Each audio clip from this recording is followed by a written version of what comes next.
¿Quieren que arranquemos? Sí. Bien.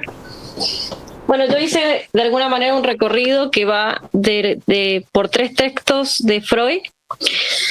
El masoquismo, pero más pensado desde el lado de la pulsión de muerte, en la segunda tópica freudiana, a partir del 20, más allá del principio del placer, y pensando ese palo en la rueda que tiene Freud, que no encaja en su teoría del principio del placer, que es algo que viene apareciendo hasta que finalmente lo formaliza en más allá del principio del placer, que es la pulsión de muerte. Entonces, hago el recorrido entre pulsión de muerte, masoquismo, el problema económico del masoquismo, y la negación, que es un texto para mí muy rico, porque es como una especie de...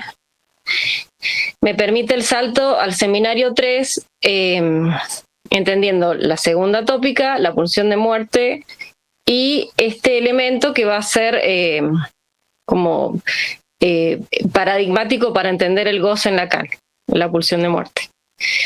Hice un recorrido por el masoquismo, entendiendo que en la negación nos va a centrar al seminario 3 y ahí vamos a entender neurosis y psicosis, y la perversión como ese elemento de que hay una falla en el tercer tiempo del complejo de Edipo, y las chicas van a trabajar estrictamente lo que es el masoquismo en sí. Yo voy a trabajar, como decir, el masoquismo, su prehistoria, que sería la pulsión de muerte, antes de estar formalizado estrictamente. Entonces el paseo por el masoquismo va a ser, bueno, que Freud lo define como el masoquismo como una tendencia a obtener satisfacción mediante el dolor y el sufrimiento, la humillación, el mate necesito.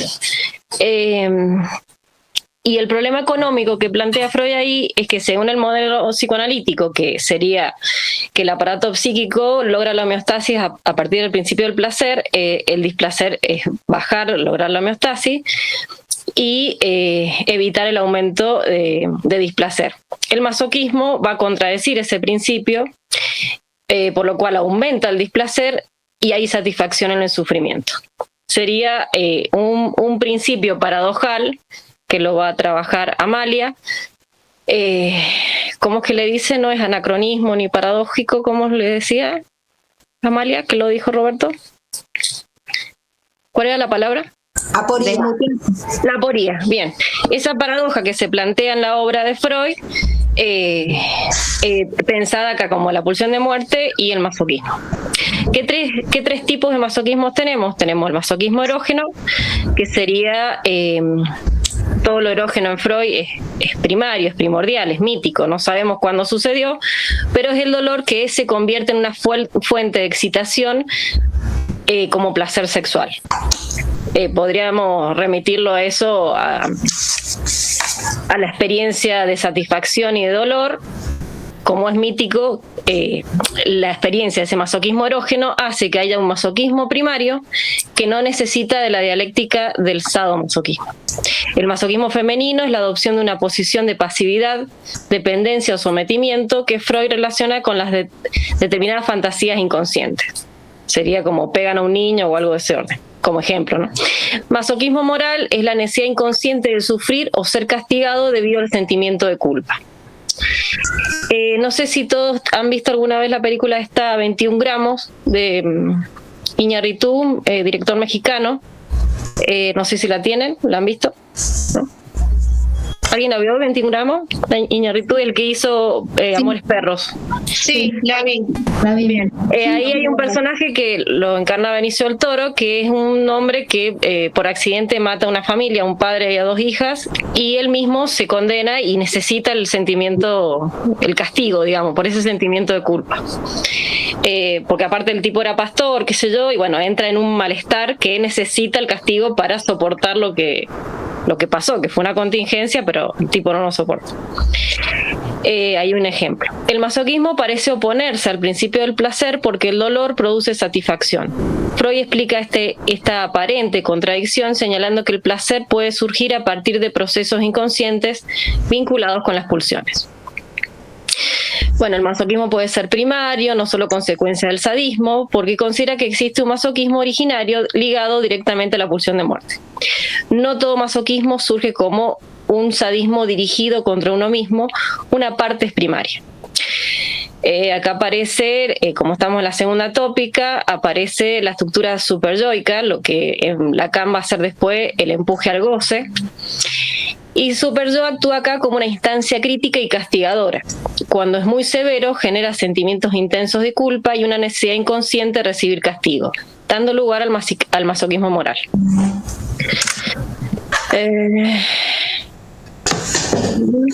Freud describe el masoquismo femenino como una disposición inconsciente a asumir un papel pasivo, sometimiento, dependencia, y la interpreta como una posición psíquica asociada a fantasía, vinculada a la mujer. Las diferencias entre masoquismo erógeno, femenino y moral.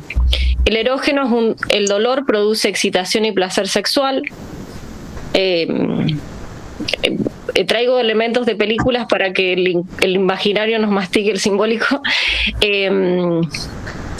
Hay una serie muy fuerte que se llama House of Cards.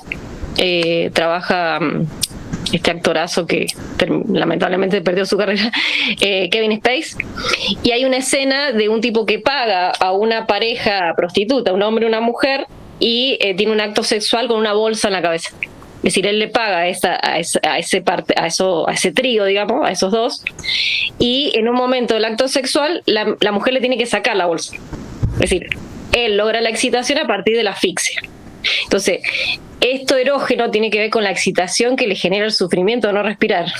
Bueno, ejemplos para tenerlo. ¿Cómo se llama la película? ¿Puedes repetir? Esa es una serie, se llama House of Cards. Sí. Casa de cartas. Es una escena que inicia un capítulo, no es algo significativo. El femenino se relaciona con fantasías de pasividad y sometimiento, que femenino, lo discutíamos ayer, que no es mujer en términos de género, sino es una posición sexual femenina. El moral es el sufrimiento que se busca como castigo debido a la culpa inconsciente, sin un fin necesariamente sexual.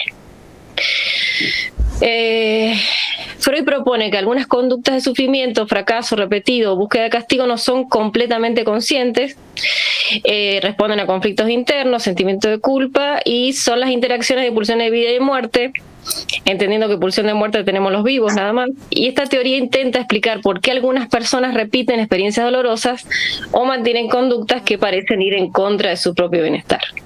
Como decir, uno siempre se encuentra con la misma piedra. Freud en el más allá, propiamente ahora lo voy a trabajar, acá da como datos empíricos, fácticos, dando un cientificismo para fundamentar esta teoría que va en contra de cualquier concepto de sentido común. Que más allá del principio del placer, uno lo va a encontrar en los sueños de posguerra, porque estamos en la época de la entreguerras, digamos, Alemania. Incluso lo llaman a Freud para trabajar con los excombatientes. La psiquiatría alemana no funcionaba con los soldados que volvían, entonces Freud utiliza esta terapéutica para el estrés postraumático y encuentra que los soldados repetían las mismas escenas, los mismos eventos en recuerdos, en imágenes, en sueños, etcétera, que era un sueño de compulsión de repetición, un sueño traumático, un sueño displacentero. Y era porque el aparato psíquico no podía llegar a elaborar ese monto, esa carga energética.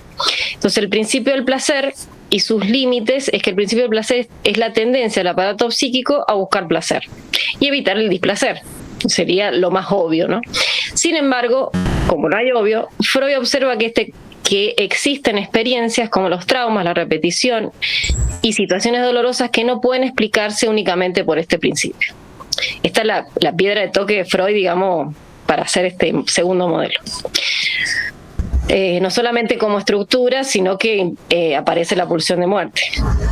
Los fenómenos que van más allá del principio del placer, yo no sé en qué momento Freud habla de esto no sé si son todos estos textos que están después del 23 con la mujer y con la relación de la mujer y la madre, que él habla ahí ya como una antesala a Lacan, diciéndole, te lo dejo, yo no puedo. La mujer es un continente oscuro.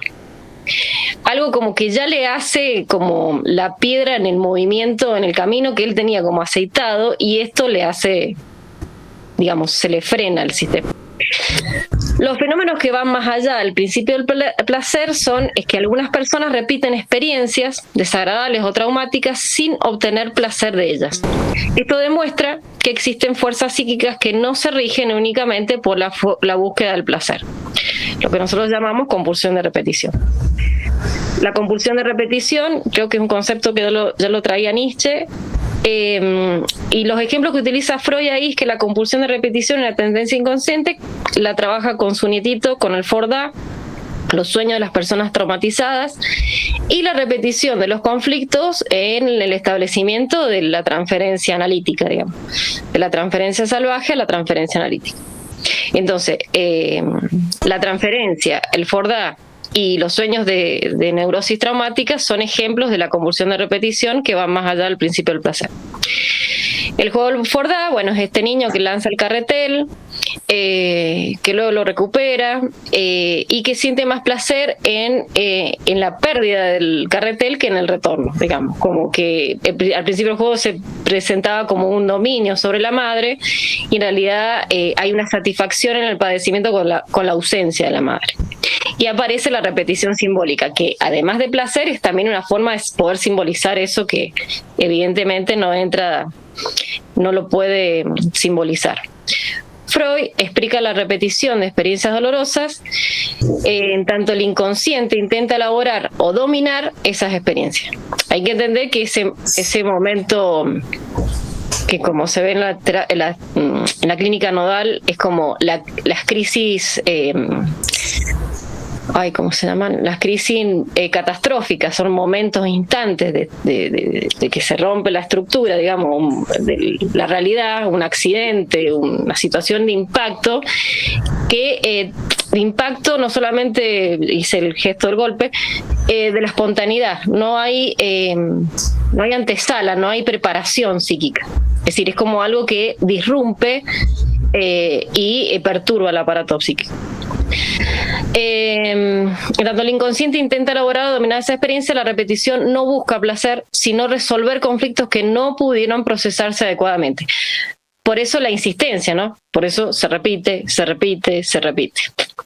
La relación existente entre la compulsión y la repetición y el inconsciente. Bueno, la compulsión a la repetición tiene un origen inconsciente y la persona repite determinadas experiencias y conductas sin darse cuenta de que estas están relacionadas con conflictos psíquicos no resueltos.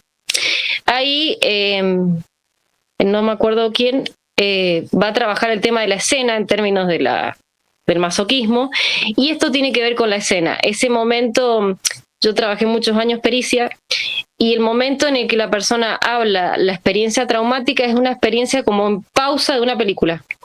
No, incluso el cine lo utiliza eso. Este director lo hace mucho, Iñárritu. Son momentos donde hay imagen, no hay sonido, por ejemplo. Es decir, una de las percepciones se pierde. Les traigo un ejemplo, un caso que fue acá en San Luis, Tupor Fori, porque se conoció a nivel país y de hecho no tiene resolución todavía, porque no he cobrado la causa. El hombre le pegan un tiro en la cara, cae desplomado.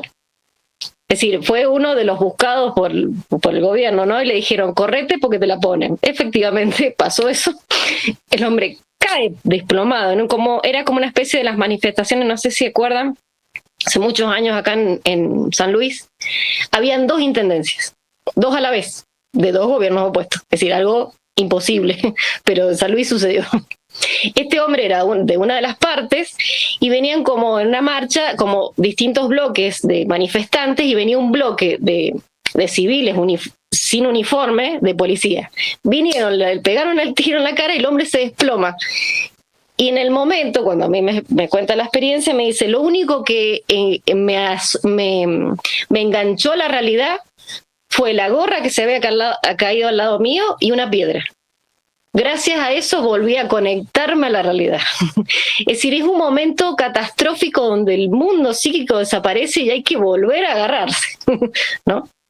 Eso en las experiencias de accidentes de tránsito, sobre todo, bueno, en este caso fue otra cosa, pero esas situaciones muy extremas, estragosas, el relato es, hay una percepción que se agudiza, como me engancho de esto para seguir vivo, digamos. Tremendo. Bueno, estas son neurosis de guerra, ¿no? La segunda tópica de las pulsiones de vida y muerte habla de esto, de pulsiones de vida eros y las pulsiones de muerte tánatos. Eros son las pulsiones orientadas a conservar la vida, crear vínculos, amar y favorecer el crecimiento y la reproducción, y tánatos es la pulsión que impulsa al organismo a retornar a un estado inorgánico y se manifiesta en tendencias destructivas o autodestructivas. Freud fundamenta la existencia de la pulsión de muerte y la fundamenta observando esta compulsión de repetición, las conductas autodestructivas y la agresividad. Concluye que debe existir una pulsión distinta de Eros que explique estos fenómenos. Bueno, vamos a ver que a partir del 20 hay todas las obras que siguen al 20 y a partir de la introducción de esta segunda tópica, como viene la etapa de Freud, la cultura, lo social, todo lo que tiene que ver más con el orden de los grupos, de lo social, están todas impactadas por la pulsión de muerte. La diferencia que existe entre estos principios, bueno, esto que les decía, hay uno es satisfacción, el otro es dolor, y es una obra muy influyente, el principio, más allá del principio del placer, aunque entiendo que a Lacan no le gustaba el más allá, esa palabra no le gustaba, y va a influir mucho en el pensamiento psicoanalítico posterior. Freud redefine acá el sufrimiento y el comportamiento humano, que ya no va a estar guiado estrictamente por la búsqueda del placer y que algunas conductas van a fracasar y repetir y van a obedecer a estos procesos inconscientes y a esta interacción entre Eros y Thanos, que son la lógica de las pulsiones haciendo sus estragos, digamos. Esto, ese fracaso y repetición es la clínica que nosotros tenemos, ¿no? Las polémicas que han generado, evidentemente, son, bueno, se le discutió a Freud, se sigue discutiendo, es decir, algunos psicoanalistas que aceptan o no la explicación útil para comprender esta agresividad, otras tendencias teóricas que van por el lado del optimismo, de lo positivo, y bueno, pero finalmente vemos nosotros en nuestra clínica que la repetición incluso es motor de nuestro trabajo. Vamos a decir, por ejemplo, si yo sumo estos textos, más allá del principio del placer, el problema económico del masoquismo, yo y el ello, malestar en la escultura, todos tienen como centro común, estos 4, por ejemplo, ya les voy a enumerar todos los textos que después siguen trabajando la pulsión de muerte, impactados por este más allá, es que el funcionamiento del aparato psíquico todos estos buscan explicar cómo actúan las fuerzas inconscientes y cómo influyen en la conducta humana. Es decir, todo este desarrollo después del más allá del principio del placer es entender la conducta humana. Y que estas teorías de las pulsiones, ¿me escuchan ahí? Ay. Se te fue la imagen, pero se escucha. Ahí volví. Estos 4 textos que le dije, más allá, masoquismo, yo y el ello, malestar en la cultura, se entiende como el masoquismo entre lo individual y lo social, como hemos visto. Freud analiza la relación entre pulsiones de vida y pulsión de muerte, mostrando cómo estas influyen en el individuo y cómo influyen en lo social. Acciones, emociones, conflictos, que afectan los procesos inconscientes. Bueno, eso ya no es muy significativo. Voy a pasar a enumerar los textos que suceden después al 20 y que tienen que ver con la introducción de la pulsión de muerte. Pero me falta una parte importante que tiene que ver con el tercer texto, que es la negación, y cierro con Lacan. Bueno, le doy de bonus track la enumeración de esos textos, que son todos muy valiosos, pero que hace como un recorrido entre la pulsión de muerte, entre lo individual y lo social. El tercer texto de Freud es La negación, que les decía que para mí es un texto muy interesante, y lo voy a ver acá desde... La negación de Freud es un texto que arranca con una negación en la consulta. Freud dice, la negación interna al juicio supone negar algo, negar contenidos. Otra cosa es negar el juicio.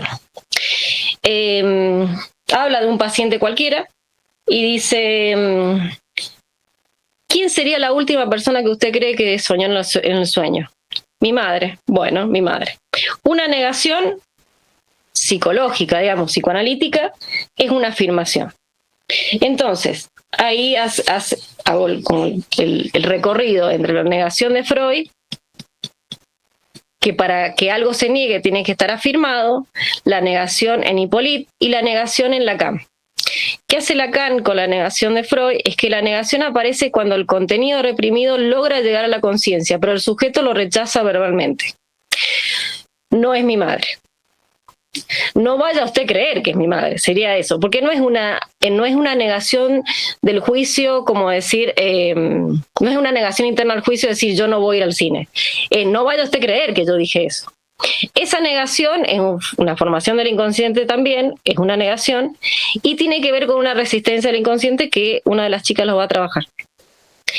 Esa negación, después Hippolyte la va a traer como una negación en el sentido filosófico, y va a decir que para algo se afirme en el inconsciente, la Verneinung, digamos, o la Bellahun, la afirmación, para que algo sea negado tiene que haber sido afirmado. ¿Por qué traigo esto? Porque todo el mundo me dirá, ¿qué hacemos acá con la represión primaria? Es que siempre, lo que decía Roberto, en la vida humana siempre está mamá y papá. Hay lo que se afirma y lo que se niega. Y el inconsciente está constituido por la afirmación y la negación. Algo se forcluyó del inconsciente en la represión primaria y quedó por fuera.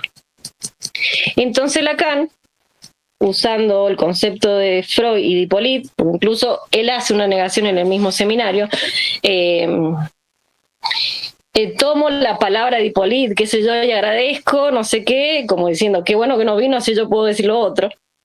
Y ahí Lacan puede usar esa negación. Entonces, acá está esto de negar como algo que no se tolera, lo insoportable, y la diferencia entre neurosis y psicosis. Lo que se forcluyó en el aparato psíquico para la neurosis, bueno, para la neurosis, todas las estructuras, sería el significante de la mujer y el significante de la muerte. Y en la psicosis, el tercer significante que se forcluye es el nombre del padre. Entonces, esos procesos de afirmar y negar, lo oscuro aparece ya en esa negación de lo que nada se sabe, y es este recorrido, como decir, de lo insoportable que uno podría llegar a tener, que ya está en la pulsión de muerte. Ese sería mi prehistoria, y ahora las chicas se meten de cabecita de masoquismo.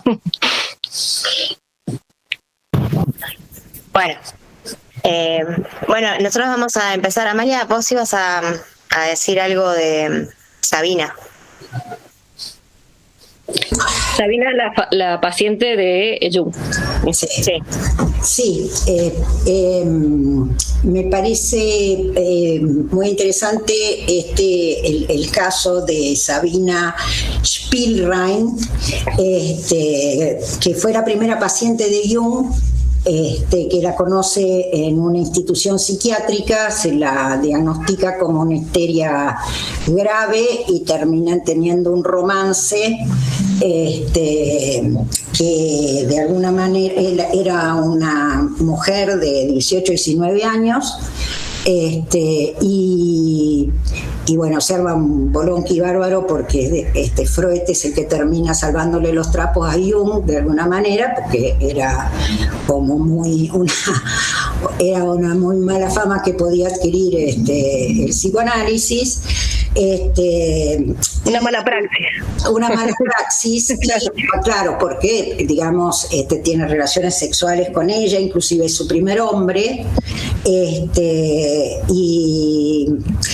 y digamos, Freud le salva los trapos, habla con esta chica Sabina Spielrein,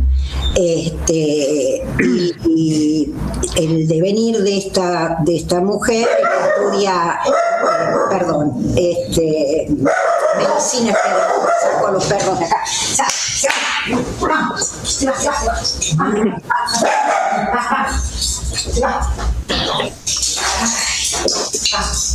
Las cosas están en vivo. Están agresivos.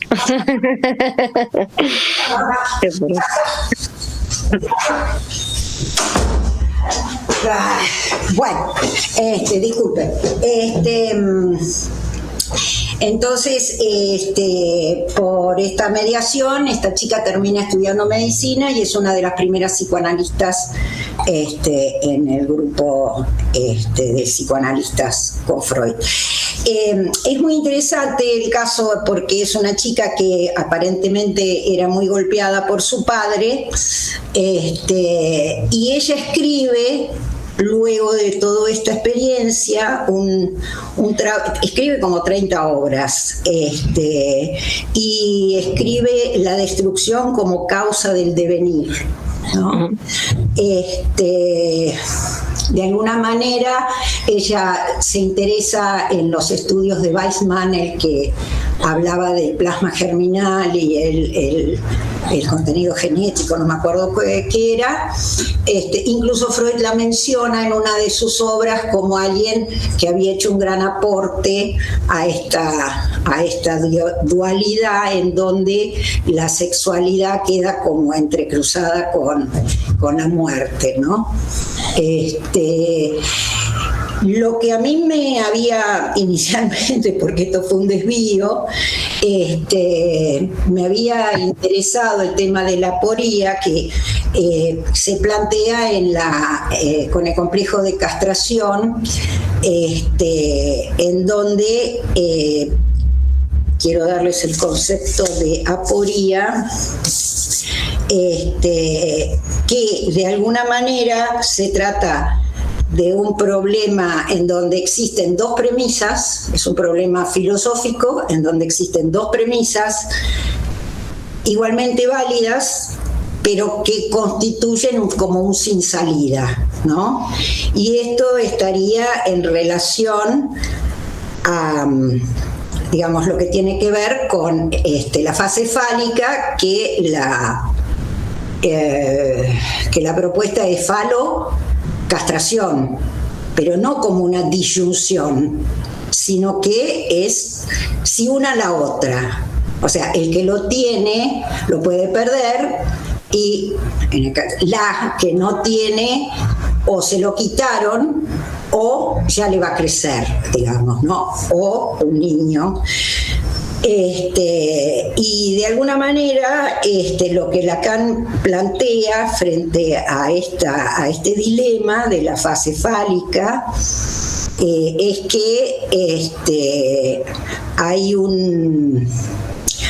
una situación que deja el psicoanálisis sin salida, el psicoanálisis freudiano, y no es que va a dar una nueva respuesta, sino que va a introducir como una nueva pregunta, escribiendo las fórmulas del goce femenino y del goce masculino. Me pareció muy interesante la situación de esta señorita, que cómo resolvió de alguna manera su problemática, y que no solamente deviene psicoanalista y hace un aporte que Freud menciona, sino que además ella estaba como rotulada como una masoquista, ¿no? ¿Y qué hace con esa situación? Y en el chisme, digamos, el chisme de que Jung se hizo un poco el boludo, la disfrazó un poco hasta que tuvo que confesar, porque inicialmente había dicho que la chica lo buscaba y quería seducirlo, mira cómo me pones, y finalmente Freud le reconoce de que la habían difamado, Y lo que me pareció muy curioso, que su apellido mismo, Spielrein, en alemán, Spielen es jugar y Rein es limpio, ¿no?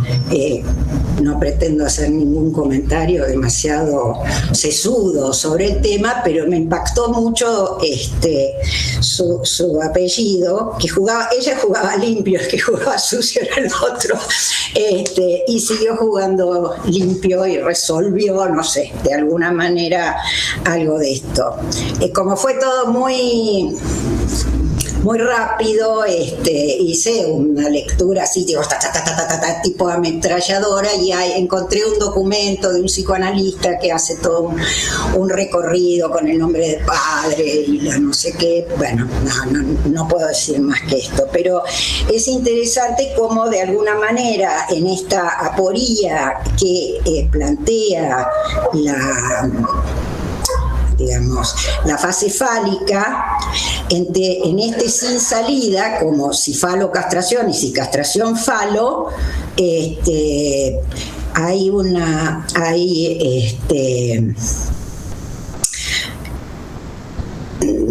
digamos que cada uno tendrá que resolver. Lacan lo que marca es que hay algo del orden del significante, y una otra cosa que sería de lo vivo del cuerpo, cuando lo analiza desde la lógica del significante y eleva el falo a estatuto significante, que es un significante bastante especial, bueno, como porque se significa a sí mismo, porque no tiene par, digamos, bueno, como esta aporía lógica es como un guantazo que se le tira al hablante, y en el caso de los neuróticos se resolverá de alguna manera lo que Ana dice ahí con respecto a las distintas instancias. Pero en la significación del falo, que es no me acuerdo de qué año es, creo que del 58, él habla como de que el complejo de castración, la significación del falo hace como un nudo, que obviamente no es el nudo Borromeo, pero bueno, como que hay una referencia en que y se plantea por qué tendría que ser bajo amenaza o por el lado de una privación, ¿no? Y ahí, digamos, bueno, que sería una categoría de la falta, en donde en la privación el objeto es simbólico, pero la falta es real, ¿no? Bueno, me pareció interesante para conectarlo con todo esto de la lógica del no todo, o sea, se me abrían ventanas así como con la compu. Bueno, hasta ahí. Ahí justo nombraron el nombre de la película que habla sobre Sabina, un método peligroso. Ajá. Lo pusieron en el chat. Ajá. Bueno, y yo voy a agregar una cosa de Sabina, no voy a decir el apellido, pero no me sale, que ella, la pregunta que la guiaba era cómo bueno, digamos, más o menos cómo se armaba, cómo una fuerza reproductiva de vida puede contener simultáneamente una tendencia a destruir. Y a Freud por ahí la pregunta que se le armaba era cómo podía ser el aparato psíquico que tenía una tendencia al placer, cómo podía tolerar o llevar al displacer continuo, ¿no? Esto es en 1920 con el Más allá del principio de placer, y Sabina lo escribe en 1912, el libro que escribió. Y aparte ella lo que planteaba era que toda forma, una forma tiene que morir para que pueda vivir otra. Entonces la muerte pasaba a ser una fase de la vida, a diferencia de Freud, que Freud habla de dos de dos pulsiones, digamos, que se mezclan y desmezclan, pero que son separadas, digamos, y se mezclan y se desmezclan y ahí se producen los diferentes efectos. Pero Sabina lo tomaba como una parte de la misma fase, digamos, y estaba más unido a lo biológico que Freud después empieza a separar. Y bueno, con Natalia lo hicimos un poco más, hicimos más o menos el trabajo del texto de una problemática, ay, se me fue el nombre. Natalia, yo. Como el problema económico lo hicimos bastante juntas. Ella después se separa en las escenas masoquistas y yo tomo un poco el seminario 5 de la CAM.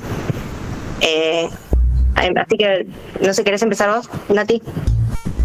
Empezá vos y yo después sigo con el sentimiento de culpa, el castigo y de luz. Bueno. Dale.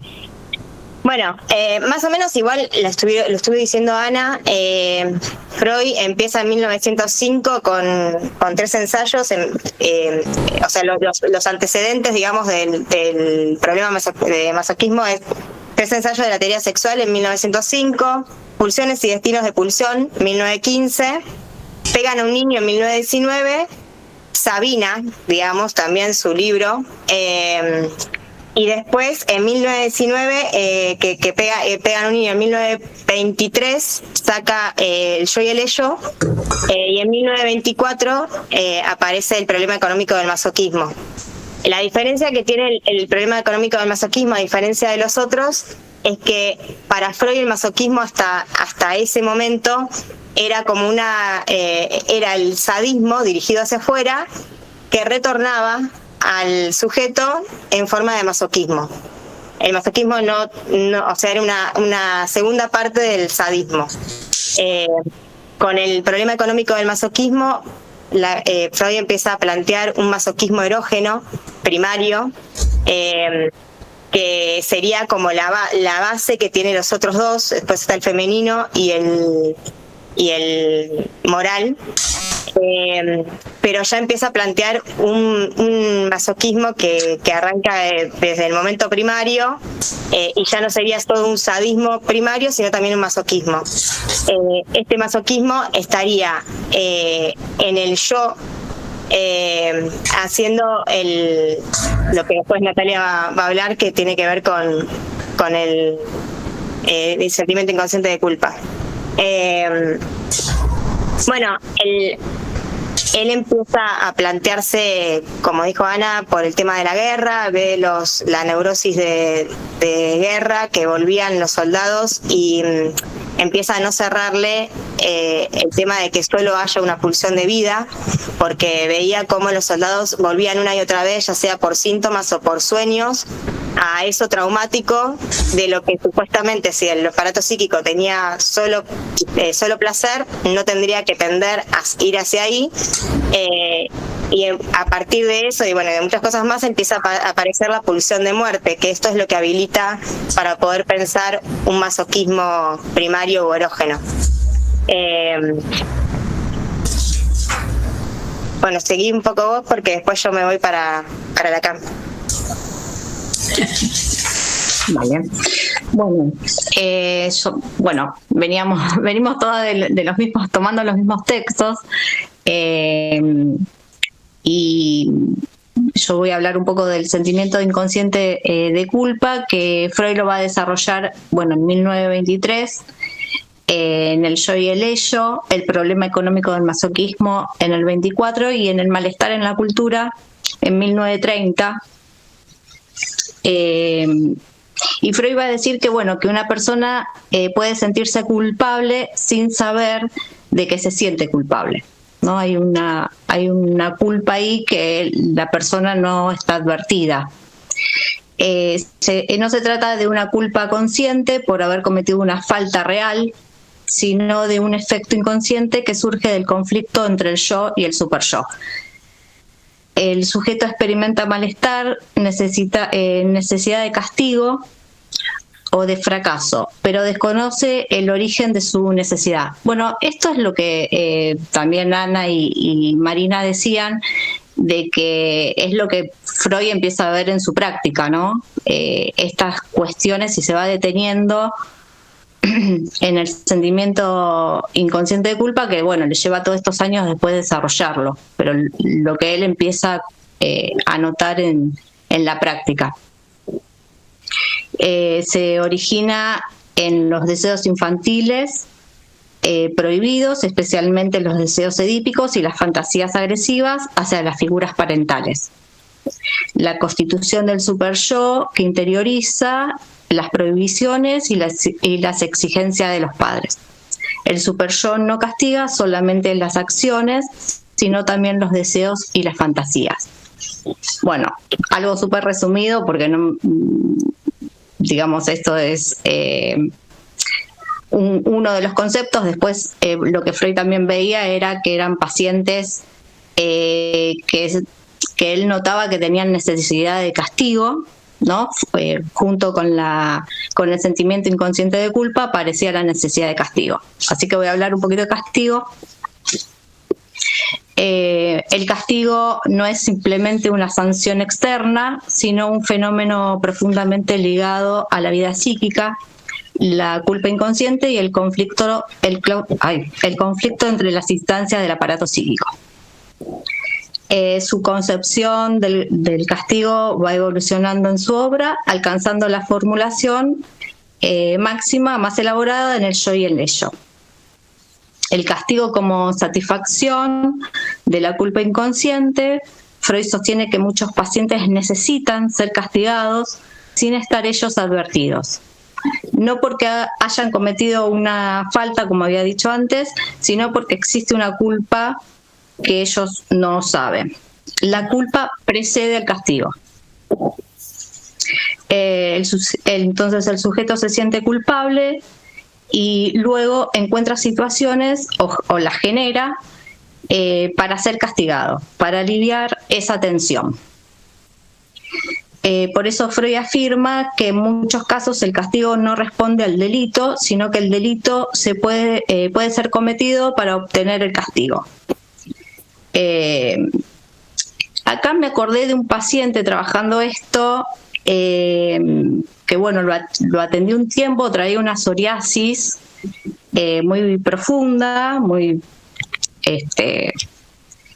importante, y en el medio del tratamiento comete un delito y va preso. Bueno, pasa 2 años, me vuelve a llamar, y lo que a mí me había llamado la atención es cuando él sale de prisión, los síntomas de la psoriasis se le habían remitido, digamos. Bueno, me acordaba de este señor, ¿no? De este paciente que... Sí, bueno. Y Freud lo nombra en el texto, dice que una neurosis podría llegar a rebatirse si esa persona tiene una cuestión de infortunio en su vida, digamos, algo le sale mal o lo que sea, y eso podría remitir. Claro, pueden caer en la miseria, perder la fortuna. Sí, Freud como nombra algunas situaciones donde los síntomas neuróticos pueden como desaparecer y desplazarse hacia estas situaciones.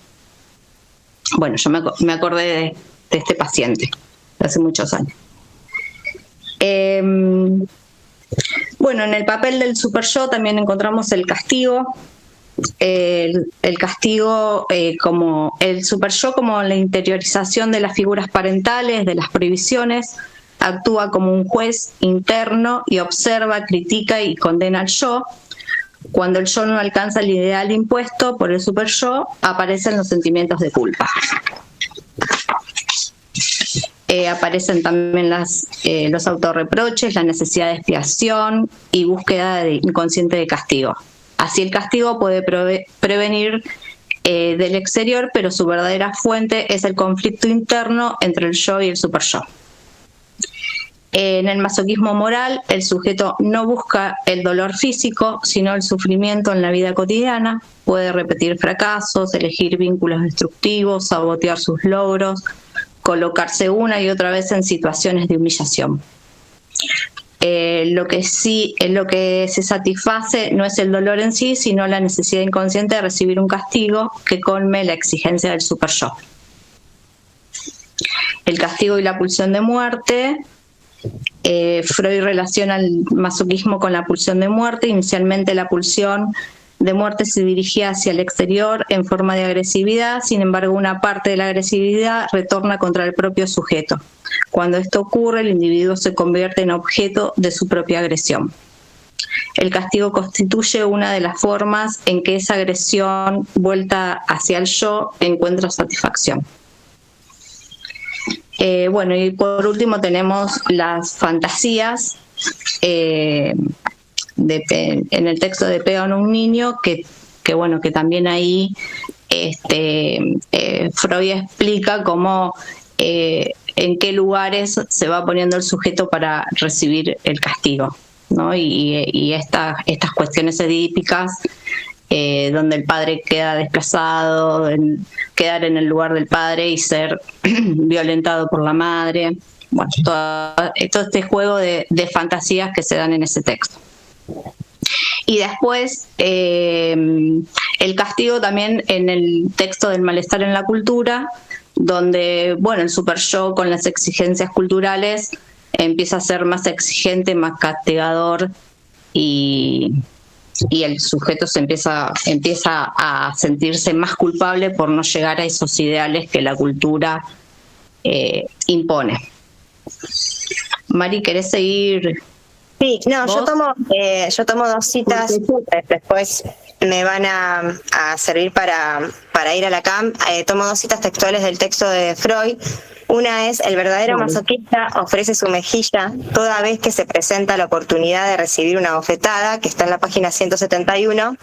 El padecer como tal es lo que importa. Para Freud, la búsqueda del dolor era lo que buscaba el masoquista y la importancia que tenía.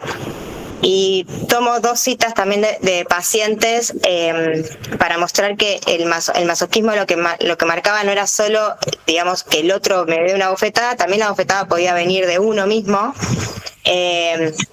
Entonces, bueno, la cita es: siempre tuve, no porque los considere masoquistas, sino por la posición en la que se ponen en decir esto. Siempre tuve un fuerte impulso de autodestrucción. Tengo una constante sensación de no merecer las cosas buenas y espero las malas como si fuera lo mío. Me identifico con la baja autoestima, con la frustración de no llegar donde quiero, de las cosas que se ponen viejas, del deterioro externo y del personal. Y otra paciente dice: el querer todo el tiempo ir más allá de mi laburo. ¿Por qué me estoy matando por llegar ahí? Si no es lo que quiero. Y si lo quiero, ¿para qué? Visualización. ¿Con qué fin? ¿Por qué no puedo frenar? O sea, me busco el comprarme quilombos, pasarla mal. Bueno, la idea de Freud, digamos, tenía que ver con esto, con un masoquismo erógeno primario, que se empieza a separar también de las escenas sexuales propiamente dichas, y empiezan a aparecer en la vida cotidiana de las personas y en el posicionamiento que van tomando en sus vidas. No solo tiene que ver con la escena sexual de recibir una bofetada, sino también, bueno, cómo posicionarse frente al otro o con uno mismo, cómo generar esas situaciones de castigo propias, ¿no?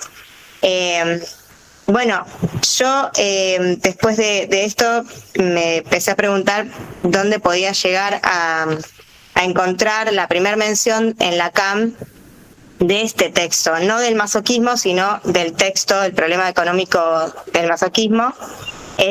Y con la IA, que me ayudó a buscarlo, vimos que en el seminario 5, que es en la clase del 12 de febrero de 1958, Lacan toma este texto, lo nombra, y la importancia que hacen es que también toma el texto de Pegan un niño, y lo relee a partir del fantasma de Pegan un niño, este fantasma que decía Natalia, nombra 3 tiempos del fantasma, que es el tiempo 1, mi padre pega al niño, mi padre no lo ama, el golpe como de disposición, sacar del amor de la otra persona.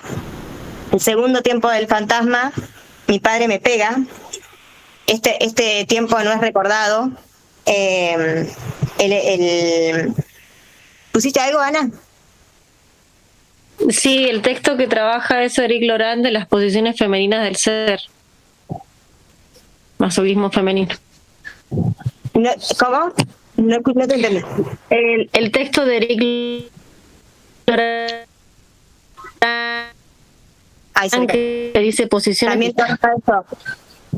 Ese. Ah, bien. Bueno, el segundo tiempo es mi padre me pega, que es el tiempo que no es recordado, que ahí el golpe pasa a ser como el del objeto amado. Y el tercer tiempo, que es el propio de la escena masoquista, se pega a un niño, que es la forma definitiva del fantasma. Se saca el sujeto, los dos sujetos, tanto el que pega como el que es pegado, y lo que queda es la fórmula del fantasma, que pasa a ser como el pivote del fantasma masoquista.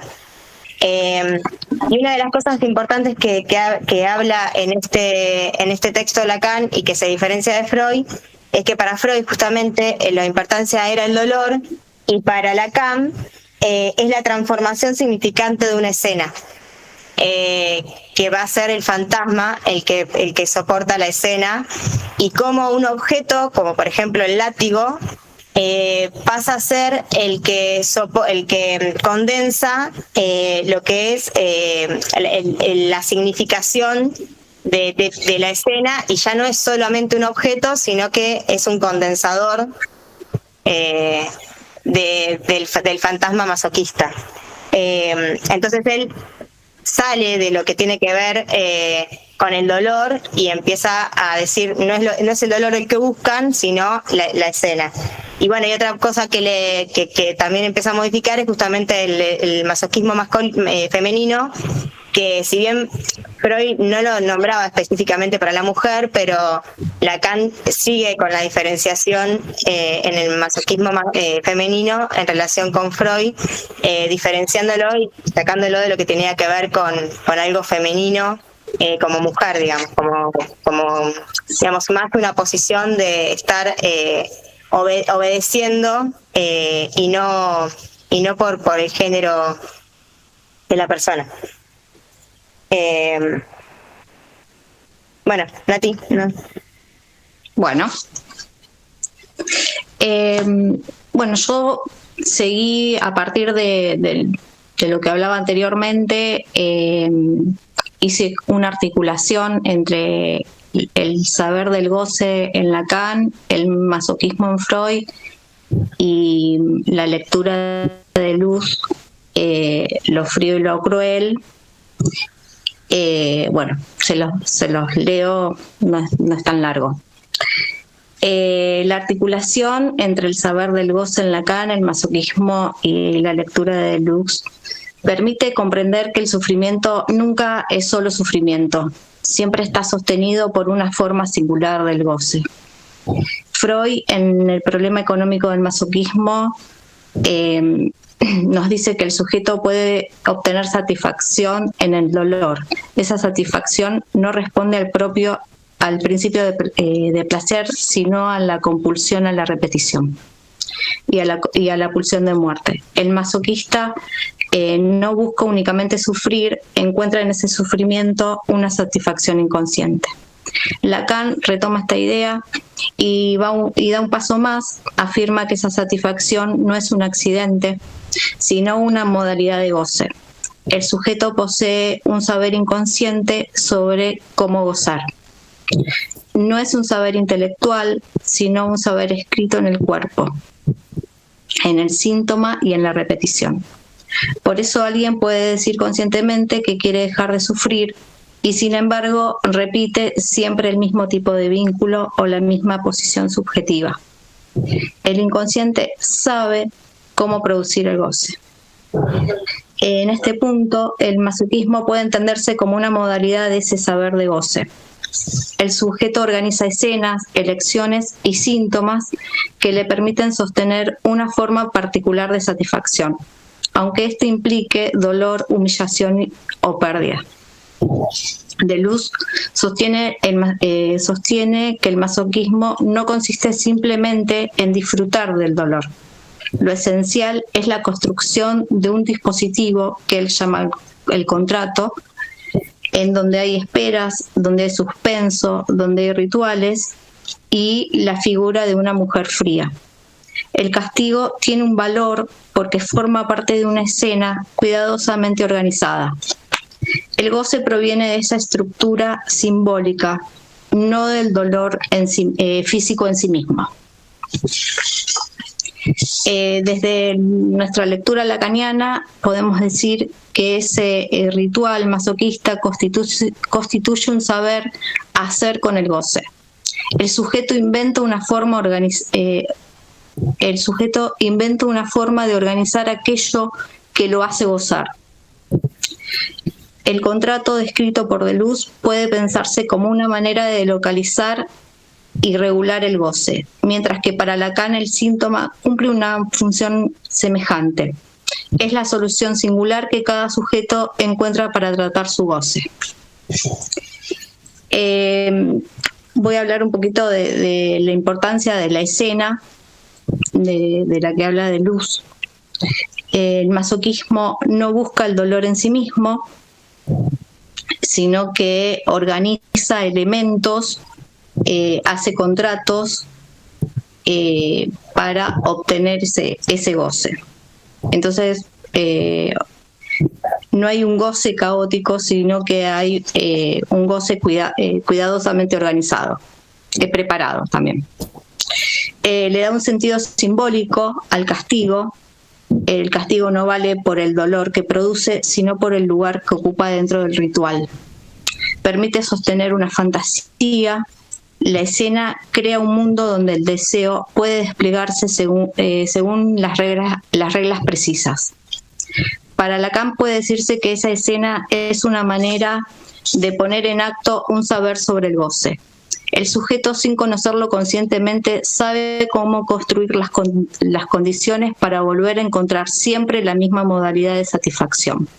La escena masoquista es la expresión visible de un saber hacer con el goce. El sujeto organiza personajes, tiempos, palabras y rituales para que el goce pueda producirse. La repetición de la escena no es un fracaso, sino la forma en que el sujeto vuelve a encontrarse con aquello que constituye la modalidad de gozar. En todas las escenas el cuerpo está implicado, como sostén, como soporte donde se inscribe el contrato masoquista. El goce no reside en la lesión corporal, sino en el significado que adquiere ese cuerpo dentro de la escena. El cuerpo es un cuerpo teatralizado, organizado por la fantasía. Para Lacan, el cuerpo es el lugar donde se describe el goce. El goce afecta directamente al cuerpo. Es un cuerpo que goza atravesado por el lenguaje. El cuerpo es el lugar donde el goce se realiza. La escena, el dispositivo que lo organiza, y el saber inconsciente es aquello que hace que esa organización se repita. La articulación de estos tres autores nos puede ayudar a pensar cómo el masoquismo no puede reducirse al dolor físico, que involucra el cuerpo atravesado por el lenguaje, organizado por las fantasías y sostenido por una modalidad singular de goce. Bueno, hasta acá lo podemos conversar.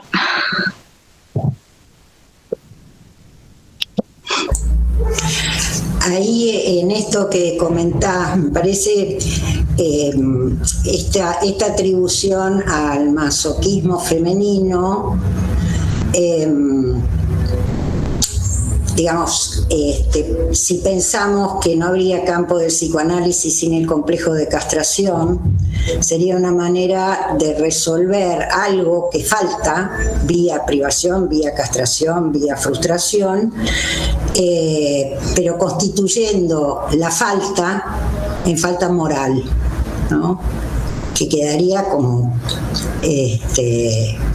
como algo de esto de la búsqueda de un goce, de castigo o de... me parece que se le atribuye inicialmente a la mujer por, digamos, el formato anatómico, pero al menos en esto que vos decís, Lacan ya lo pone a nivel de los sujetos y que es algo de la resolución de cada uno, de ese trauma que se repite, que se repite, que se repite y que no cesa de no inscribirse. Nada más. Sí. Roberto.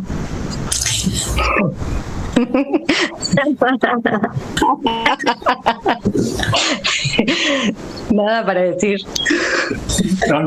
No, la verdad que no. Nada, por lo menos nada. Nada organizado. Así pequeñas cuestiones que anotaba. A mí particularmente siempre me llamó la atención esa clasificación que hace Freud cuando dice masoquismo erógeno, masoquismo femenino y masoquismo moral. Me llamó la atención porque me parece cosas muy diferentes. Me parece una serie que me cuesta seguirle el hilo. Un poco como le pasaba a Lacan cuando decía inhibición, síntoma y angustia, son cosas de diferentes niveles, cuestiones de diferentes niveles, de diferentes registros. Por eso hace el cuadro ese del seminario 10 de 9 casilleros, porque dice, no, si no 3 solos no se pueden entender. Y a mí me pasa cuando voy extrayendo lo que serían los S1, ¿no? Esos significantes que ordenan los argumentos, y recién las escuchaba y volví a hacer la serie, ¿no? Dolor, sufrimiento o padecer, ¿no? Castigo,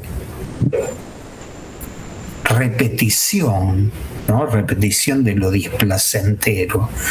Y fíjense qué serie, ¿no? Dolor, sufrimiento, castigo y repetición. Uno dice, son cosas muy diferentes para ponerlas bajo la égida de la palabra masoquismo, ¿no?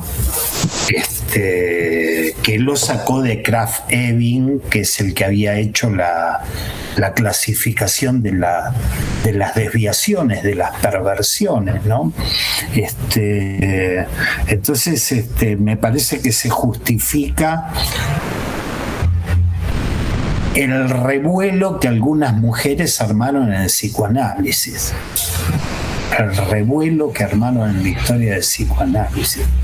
Algunas, para Lacan, llamativamente, dándole la razón a Freud, diciendo como uno de los destinos del complejo de castración en la mujer, esa tendencia al sufrimiento. Hay autoras como Helen Deutsch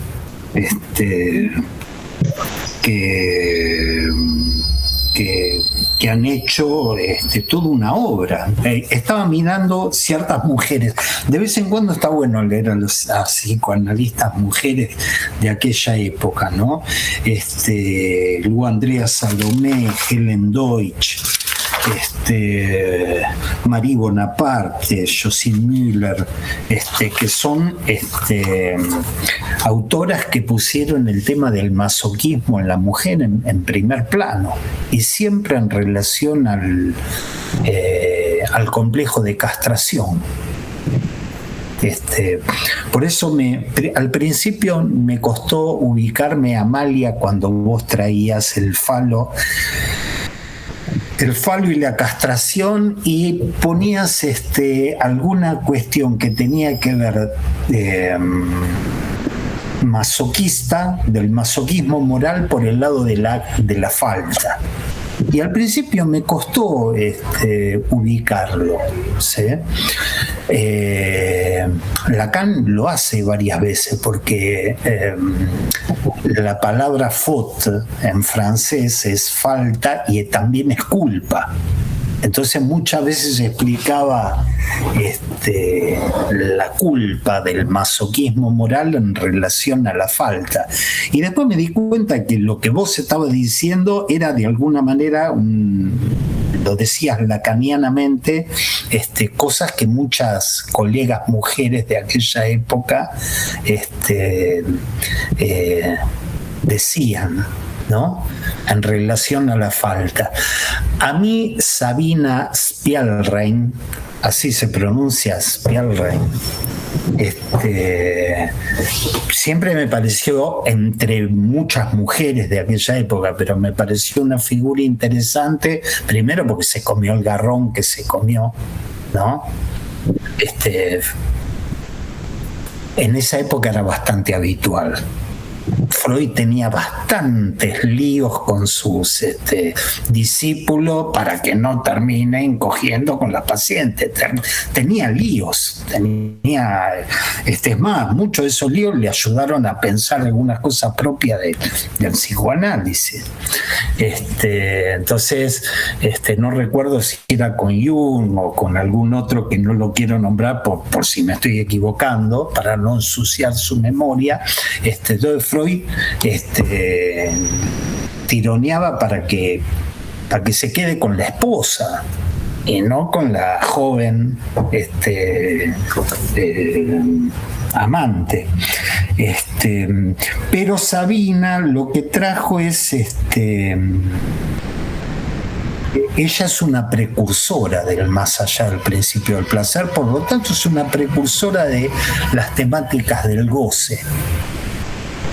Nosotros, todos estos textos son para entender el goce, que para nosotros es como una moneda de cambio, pero no va de suyo. ¿Qué es el goce?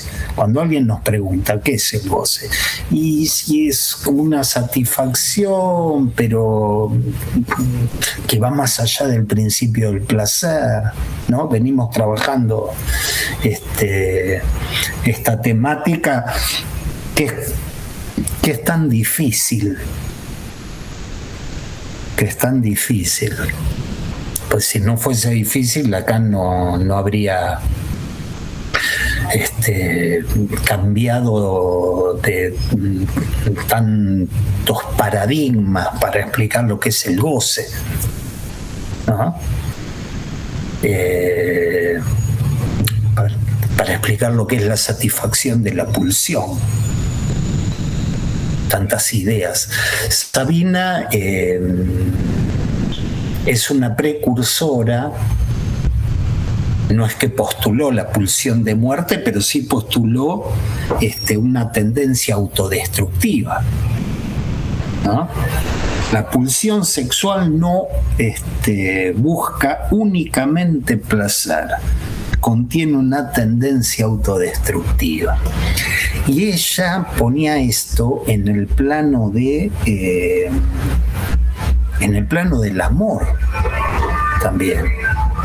Ella tuvo una correspondencia con Freud, y también tiene relatos en los que el sufrimiento e incluso la humillación son un elemento muy importante de la satisfacción amorosa, ¿no? La satisfacción amorosa logra la misma intensidad cuando una sufre por la posibilidad de perder al otro que cuando no la sufre. Bueno, estas mujeres decían, no es lo mismo.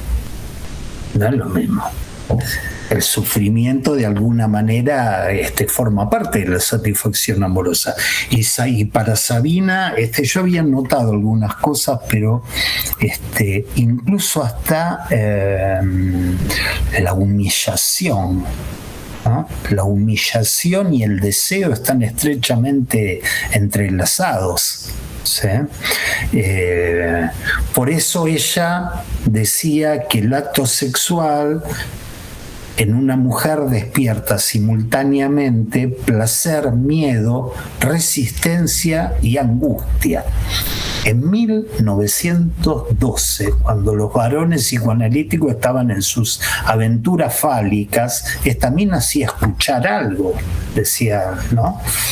Entonces me pareció que la teníamos que traer. Y me parece muy piola que estuvieron dando vueltas en la cuestión de que el dolor, en última instancia, casi diría que es accesorio para Deleuze. ¿no? Es una cuestión accesoria, porque si un masoquista se tuerce el tobillo jugando al fútbol, la satisfacción no está ahí. O si se martilla el dedo clavando un clavo, no está ahí, no se trata del dolor. Entonces, esto que trae Lacan de Deleuze, que después no le gustó las ideas que siguió poniendo, pero en esta, cuando dice, acá tiene que ver la escena tiene una estructura ritual que es para nosotros que estamos viendo lo nodal ahí. Cuando hablamos de saber de goce, tenemos que acostumbrarnos, yo también, a la idea de pensar un saber donde hay algo en el cuerpo que está, como dijeron, está escrito en el cuerpo. Sí, está escrito en el cuerpo, pero parece que necesita una escena. Y parece que la escena no es cualquier escena. Cuando uno agarra esta cuestión nodal, estoy haciendo asociación libre, no te tengo nada que decir de lo que dijeron. Cuando uno agarra esta clínica, es difícil ya no leer lo anterior con cierto tipo de connotaciones nodales. Por ejemplo, Marina traía la escena masoquista en el Seminario 5, ¿no? En el fantasma. Vos traías el fantasma. En esa época el fantasma es imaginario. No es cuando vieron, cuando uno agarra y dice, bueno, el fantasma tiene un elemento simbólico, un elemento real y algún tipo de coordinación. En esa época no.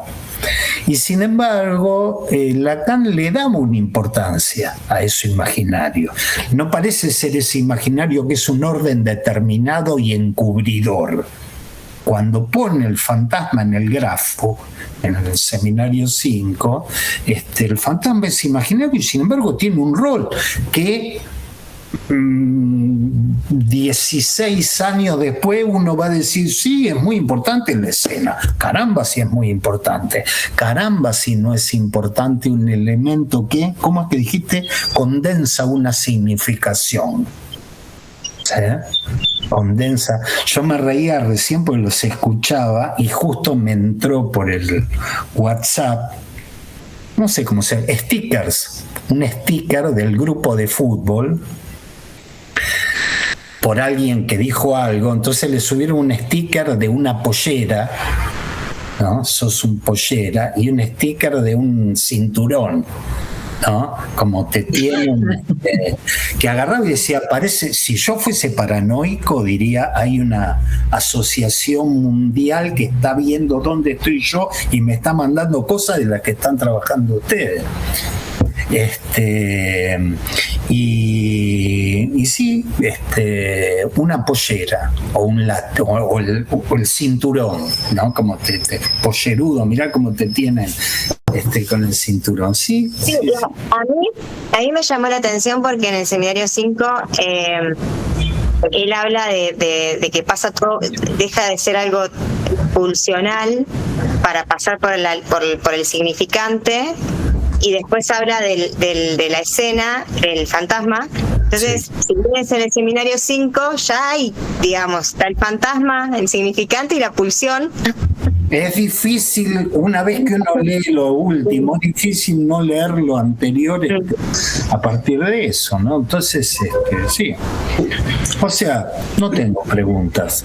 No sé, hice como una especie de asociación libre de lo que se me fue ocurriendo, de lo que fue leyendo. Pero deben tener preguntas ustedes, ¿no? Montones. Pero en esta Sabina, que pone en juego el tema del amor, yo pensé, claro, porque en la mujer, digamos, acéptenme esto, la pérdida del amor sería equivalente a la pérdida o a la castración en el varón, que sería pollerudo. Cuando se enamora es un pollerudo, se feminiza, digamos, sí. ¿no? Por eso es interesante. Acá encontré la cita de Freud en el texto, en la página 53, tomo 18, en donde Freud dice: Sabina Sperling, en un trabajo sustancioso y rico en ideas, 1912, aunque por desdicha no todo comprensible para mí, ha anticipado un buen fragmento de esta especulación, ¿no? Uh-huh. Y el texto es de 1920, ¿no?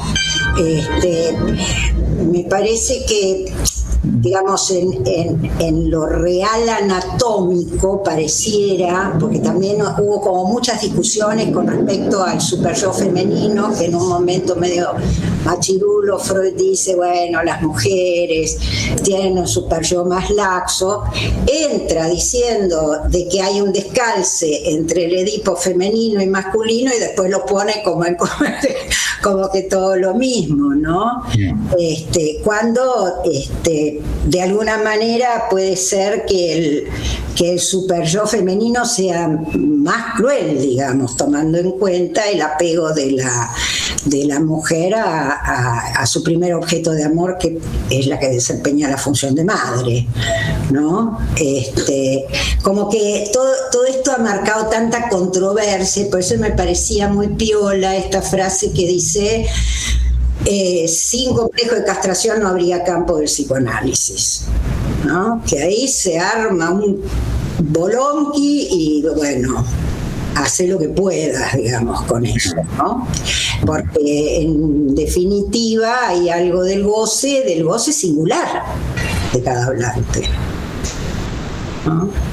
Bueno, esto es por donde anduve saltando mientras te escuchaba. Sí, a mí,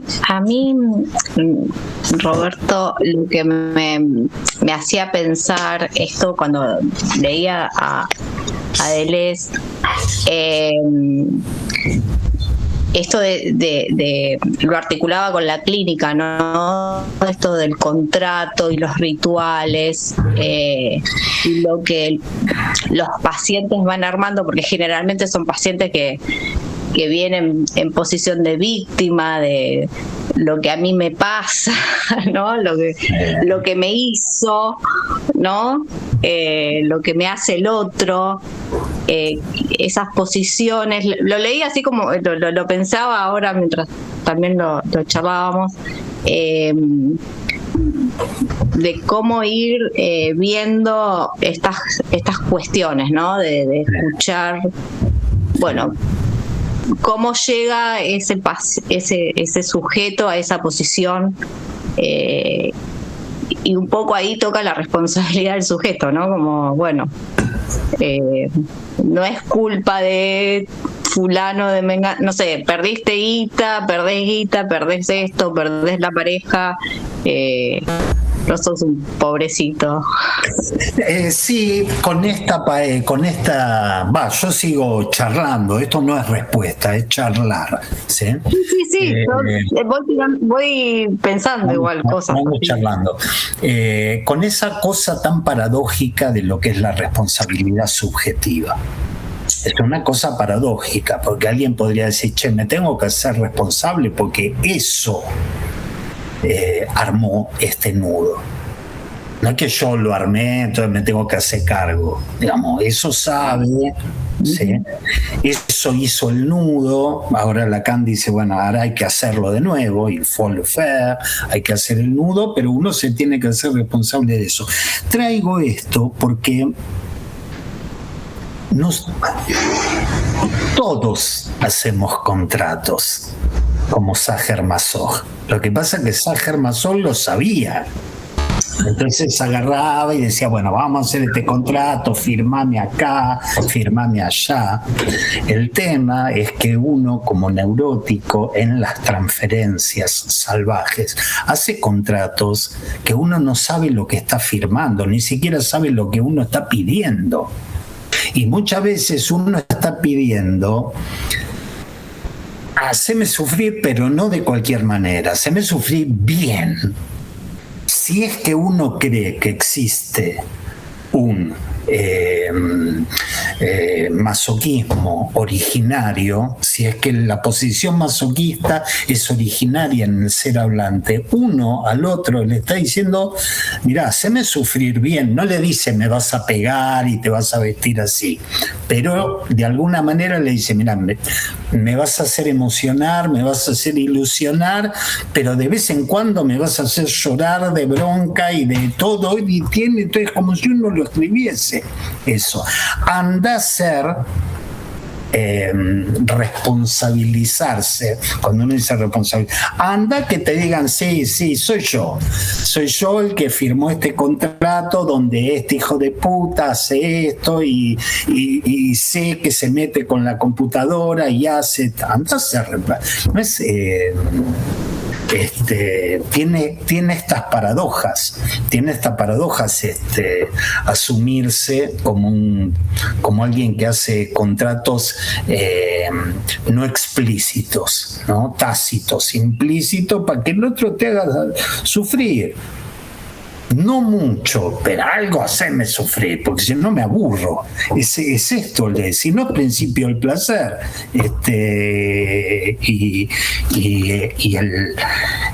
Bueno, pero el contrato sería ahí iría el saber de goce.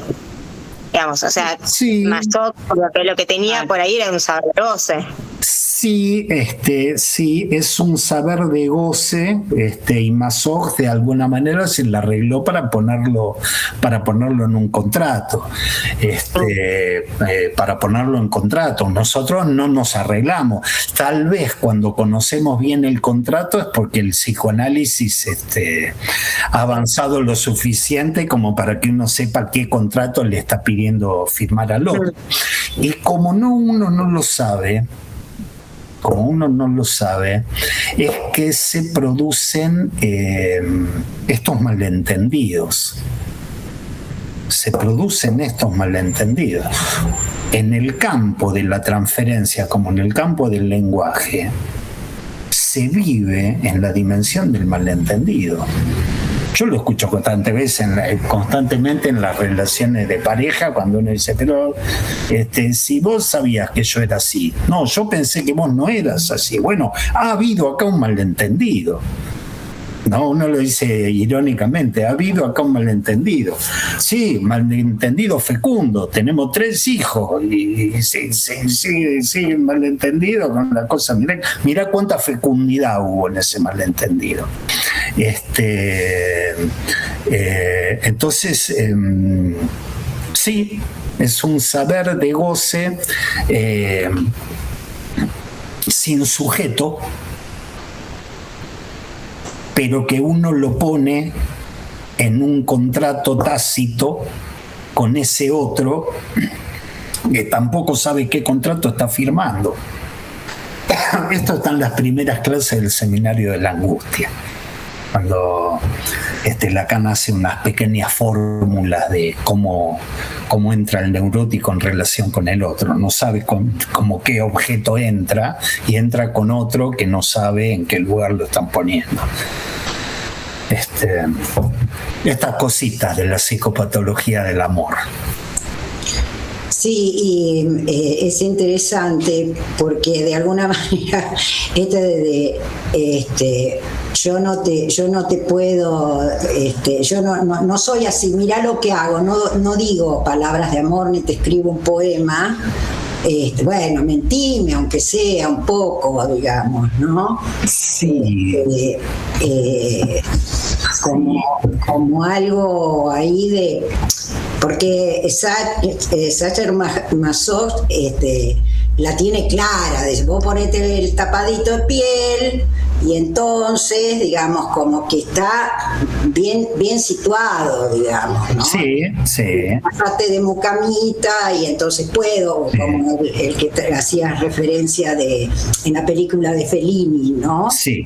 De Don Juan, la tiene clara. En cambio, me parece por ahí más relativo a la neurosis, que no es tan clara, que de alguna manera... Que no es para nada clara. No es nada clara, y que la búsqueda del amor para ser feliz, no me acuerdo si eran los turcos o quién, como puteada decían: ojalá te enamores.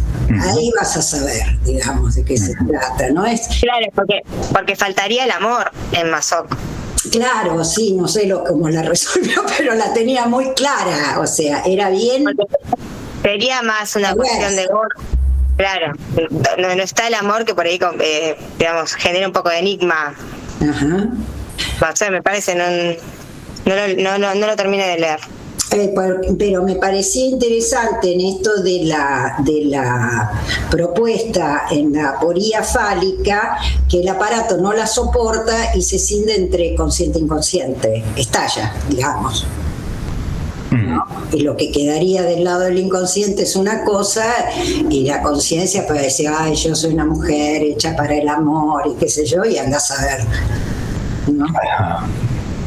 No sé, la verdad que no tengo idea. Lo de la perversión que estudia el psicoanálisis es una perversión sexual. ¿Sí?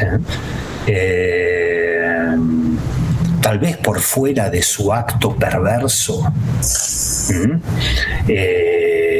tanto un sádico como un masoquista, Deleuze hace lo imposible para romper esa dicotomía, porque dice: no tienen nada que ver.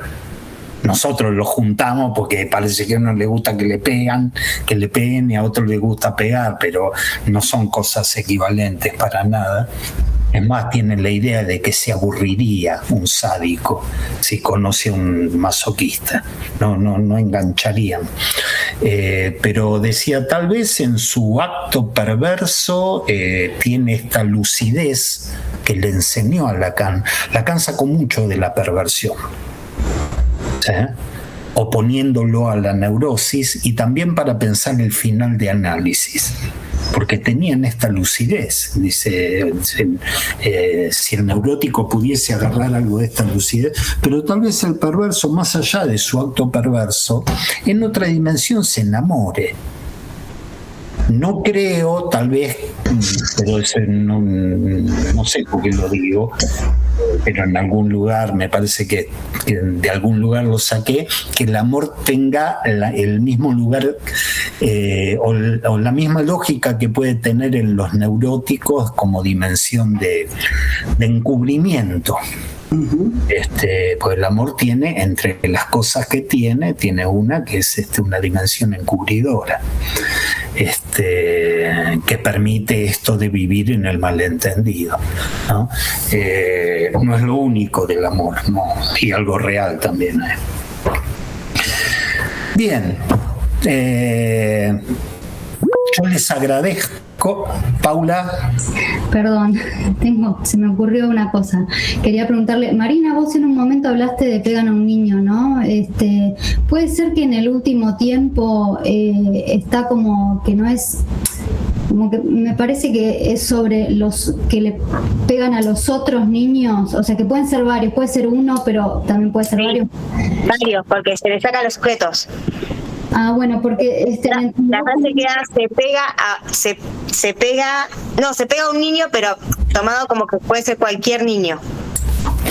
Bueno, porque cuando trajiste eso me acordaba, me agarró la duda, nada, breve, es una pregunta / comentario, puede ser un divague, seguramente, sobre la cuestión de que primero hay algo diferido, ¿no?, al otro, después el fantasiador mismo, o sea, vuelve el fantasiador mismo y después vuelve a quedar diferido pero hacia los otros. Bueno, a mí, será por el contexto del seminario nuestro, me hacía pensar en los nombres del Padre, ¿no?, que no tiene nada que ver acá, pero me llevó para ese lado.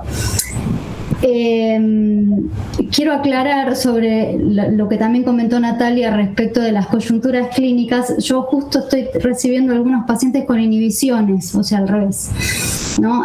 No tan actuadores, sino con inhibición. Entonces, me parece que se me hacía como pensar, bueno, si pienso en los nombres del Padre, la proliferación del nombre del Padre, ¿no?, como concepto heredero del complejo de Edipo de Freud, supongamos, el nombre del Padre. Bueno, se prolifera. ¿Qué pasa con el masoquismo como economía, ¿no?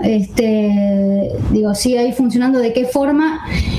En los casos de pacientes que inician los análisis, a lo mejor, que no es lo mismo que pensarlo para tratamientos más avanzados. O sea, esto era lo que se me planteó como pregunta. También en esas conjunturas pensaba en lo que se decía el masoquismo sobre más el retorno a lo inorgánico. También es como raro para mí, porque por momentos es masoquismo y compulsión de repetición, ¿no?, y todas las, como lo que se englobó como patologías del acto, no sé, ¿no? Supongo, no sé, el consumo, el acting, el pasaje al acto en el peor de los casos.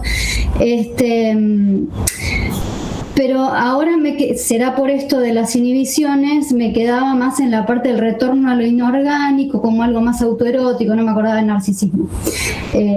Lo autoerótico, y en teoría, ¿no?, como hablamos, o a veces he escuchado así como una cosa muy cronológica de lo autoerótico primero, el narcisismo después, pero en realidad, o sea, evidentemente, pensaba yo, ¿no?, quizás las inhibiciones muestran claramente cómo la ranura el goce queda marcado, ¿no?, estas ranuras de las que hablaba a veces Roberto, que se van tallando en el laberinto, eso me acordaba. También. Bueno, nada, me estuve acordando de todo esto. Pensaba, estos pacientes que dicen estoy haciendo nada y en realidad están elucubrando masoquismo, ¿no?, muy activamente, lejos de lo que parece. Bueno, nada, estaba pensando estas cosas mientras ustedes traían. Gracias a las 4. Bien, yo también les quiero agradecer a las 4.